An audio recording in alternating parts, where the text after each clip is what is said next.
Hello everyone, welcome to my channel.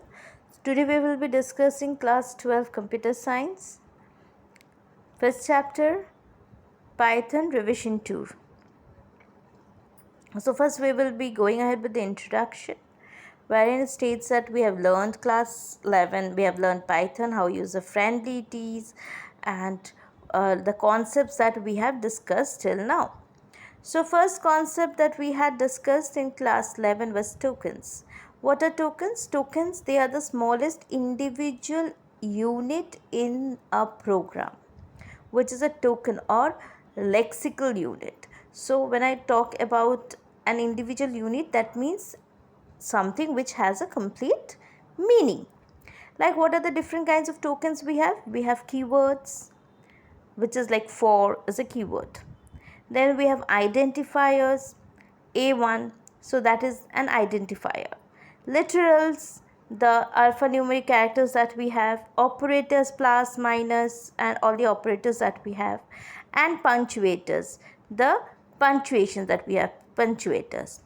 Now first coming to the keywords. So what are keywords? Keywords are predefined words with special meaning to a language compiler or interpreter. So it is a keyword which has got a very special meaning. Like for example, for is a keyword. So if you're looking here, for in this particular this one, for is a keyword which has got a special meaning. So in is a keyword which has got a special meaning. Okay, so in range this and this to this, so that has got a meaning. So those are the keywords. Okay, then we have identifiers, which are the names. If you are naming a variable, you are naming kind of string, you are naming the kind of data type which is their object, class, function. So all these names by which this function will be identified or this dictionary will be identified, so that is known as an identifier. So they are the variable names which must not only be non-keyword word with no space in between. So I cannot use something like for a dictionary I cannot use something like def if I'm defining a dictionary. Okay, then variable name must be made up of only letters, numbers, and underscore. So these are the only contents of an identifier. Variable names cannot begin with a number, although they can contain a number. So here I have my file data 777. So valid identifiers. So here I have the name with underscore. Here my file it's starting with underscore, which is accepted. Okay, so my file underscore chk z270 z9, all these things are accepted. Whereas in this case, if you see here, I have a hyphen which is invalid identifier. Okay, next I have this one. The next one starts with with a number, starts with a digit, which again is not valid. Break, it's a keyword, so it is not a valid identifier. Again, if it contains a dot as a special character, it's again not accepted. Next, coming to literals or values. Literals are data items that have a fixed or constant value.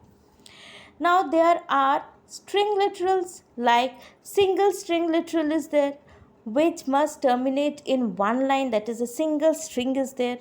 Multi-string is also there. So if I have a single string, you see the first one, it is text 1 is equal to hello world. So that is single string.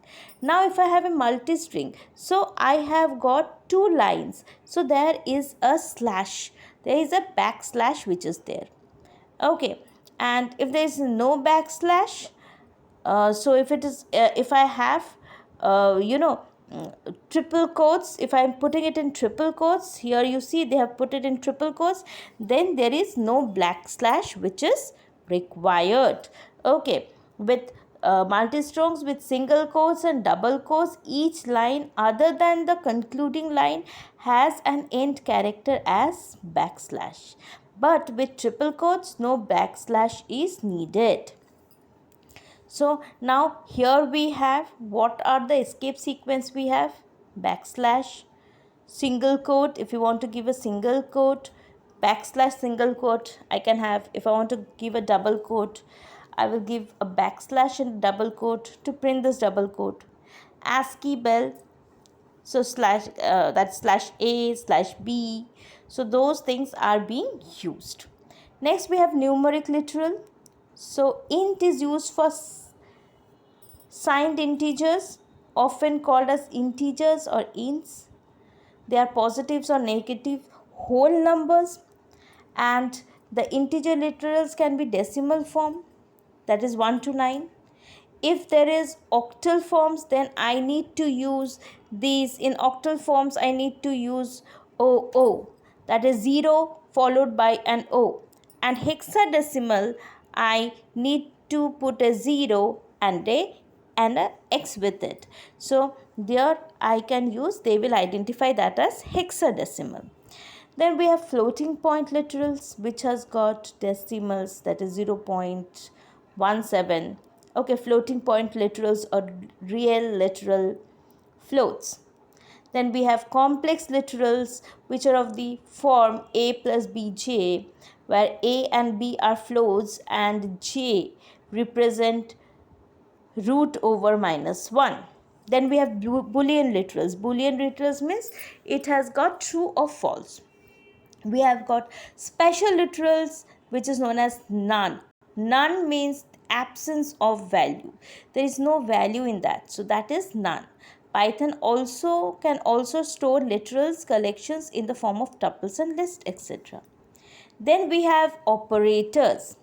Next one after literals is the operators. Operators are the arithmetic operators we have: plus, minus, into, division, modulars and all those things. And bitwise operators we have ampersand, caps, shift operators, less than, greater than, identity operators, is or is not.